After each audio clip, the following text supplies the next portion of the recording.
Hello നമസ്കാരം, എല്ലാവർക്കും open ഔട്ടിലേക്ക് ഒരിക്കൽ കൂടി സ്വാഗതം. ക്രിസ്മസ് പരീക്ഷ അവസാനിച്ചു. ഈ ഘട്ടത്തിൽ ക്രിസ്മസ് പരീക്ഷയുമായി ബന്ധപ്പെട്ട് വളരെ പ്രധാനപ്പെട്ട ചില കാര്യങ്ങൾ പറയാനാണ് ഈ വീഡിയോ.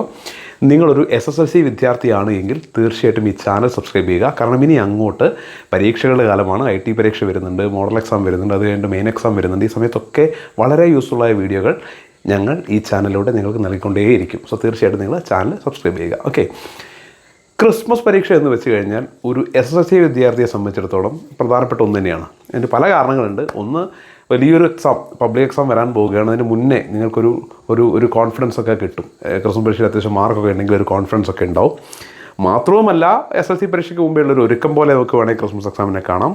അതിൻ്റെയൊക്കെ അപ്പുറത്ത് ഇനി ഈ റിവിഷൻ ക്ലാസ്സുകളൊക്കെ സ്കൂളിൽ സ്റ്റാർട്ട് ചെയ്യുമ്പോൾ ഈ ക്രിസ്മസ് എക്സാമിൻ്റെ മാർക്ക് വെച്ചിട്ടുള്ള ചില ക്ലാസ് ഡിവൈഡ് ചെയ്യലുകളും ഗ്രൂപ്പ് ഡിവൈഡിലൊക്കെ ഉണ്ടാവും. അങ്ങനെയൊക്കെ നോക്കുമ്പോൾ ഈ ക്രിസ്മസ് എക്സാം പ്രധാനപ്പെട്ട ഒന്നാണ്. പക്ഷേ ഇത്തവണത്തെ ക്രിസ്മസ് പരീക്ഷ വിദ്യാർത്ഥികളെ സംബന്ധിച്ചിടത്തോളം ഒരു സുഖമുള്ള അല്ലെങ്കിൽ ഒരു ഗംഭീര അനുഭവമാണ് എന്ന് പറയാൻ കഴിയില്ല. പല സബ്ജക്റ്റുകളും കുട്ടികളെ വലച്ചിട്ടുണ്ട് എന്നുള്ളതാണ് സത്യം. ആദ്യം നടന്ന മാത്സ് പരീക്ഷ ഓക്കെ, അത് കുഴപ്പമില്ലാതെയൊക്കെ പോയി. കാരണം കുട്ടികൾ പൊതുവേ മാത്സിനെ കാണുന്ന രീതി കൊണ്ടാണോ എന്നറിയില്ല, വലിയ പ്രശ്നമൊന്നുമില്ലാതെ അവർ മാത്സ് പരീക്ഷ അവസാനിപ്പിച്ചു. എന്നാൽ പിന്നീട് അങ്ങോട്ട് കണ്ടത് ഇംഗ്ലീഷ് എക്സാം സാധാരണ വരുന്ന പാറ്റേൺ എന്നൊക്കെ മാറി. ഇതുവരെ ചോദിക്കാത്ത ഒരുപാട് ചോദ്യങ്ങൾ ഇംഗ്ലീഷ് എക്സാമിൽ വന്നു. കുറേ കാര്യങ്ങളൊക്കെ മാറി വന്നു. കുട്ടികൾക്ക് ഒരല്പം ബുദ്ധിമുട്ടായി ഇംഗ്ലീഷ് എക്സാം. പിന്നെ ഹിന്ദിയൊക്കെ വലിയ കുഴപ്പമില്ല. മലയാളമൊക്കെ കുട്ടികൾ അല്ലെങ്കിൽ ഫസ്റ്റ് ലാംഗ്വേജ് കുട്ടികൾ നന്നായിട്ട് എഴുതി, അതൊന്നും കുഴപ്പമില്ല. പിന്നെയാണ് ബയോളജി വരുന്നത്. ബയോളജി വീണ്ടും കുട്ടികളെ ബുദ്ധിമുട്ടിച്ചു.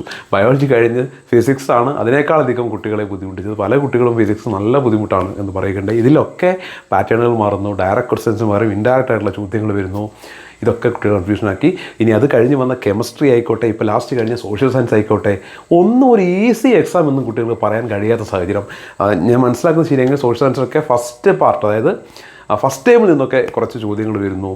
പിന്നെ ഒരു എസ്സേ അധികം പ്രതീക്ഷിക്കാത്തത് വന്നു എന്ന് പറയുന്നു. ആ രീതിയിൽ എല്ലാ പരീക്ഷകളും പ്രതീക്ഷിച്ചതിനേക്കാൾ അല്പം കൂടി കട്ടിയുള്ള ക്വസ്റ്റ്യൻ പേപ്പറുകൾ വരുന്നു, കുറച്ചുകൂടി നിലവാരമുള്ള ചോദ്യപേപ്പറുകൾ വരുന്നു എന്നുള്ളത് കുട്ടികളെ സംബന്ധിച്ചിടത്തോളം ഒരു ചെറിയ ആശങ്ക ഉണ്ടാക്കുന്നുണ്ട്. കാരണം ഇനി അങ്ങോട്ടുള്ള പരീക്ഷകൾക്കും ഈ രീതി തന്നെയായിരിക്കും ചോദ്യപേപ്പർ എന്നുള്ളത്. നിങ്ങൾ അക്കാര്യത്തിൽ ശരിക്കും ആശങ്ക വേണം. ഇനി അങ്ങോട്ടുള്ള ചോദ്യപേപ്പറുകളും ആ രീതിയിലാവാനുള്ള സാധ്യതയൊക്കെ വളരെ വലുതാണ്.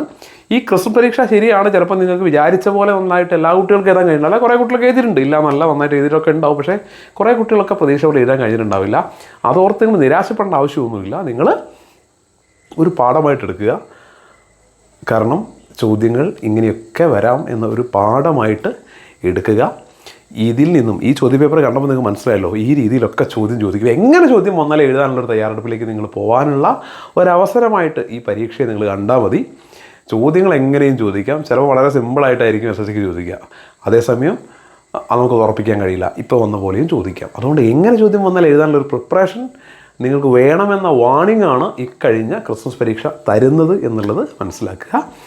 സോ നമുക്ക് നോക്കാം ക്രിസ്മസ് എക്സാമിന് എങ്ങനെയുണ്ട് മാർക്ക് എന്നൊക്കെ. അപ്പോൾ മാർക്ക് വന്നിട്ട് നമ്മുടെ സ്ട്രാറ്റജികളൊക്കെ ഒന്ന് മാറ്റണോ എന്നാലോചിക്കുക. ഓക്കെ, ചാനൽ സബ്സ്ക്രൈബ് ചെയ്യാൻ മറക്കരുത്. വീണ്ടും കാണാം. Thank you.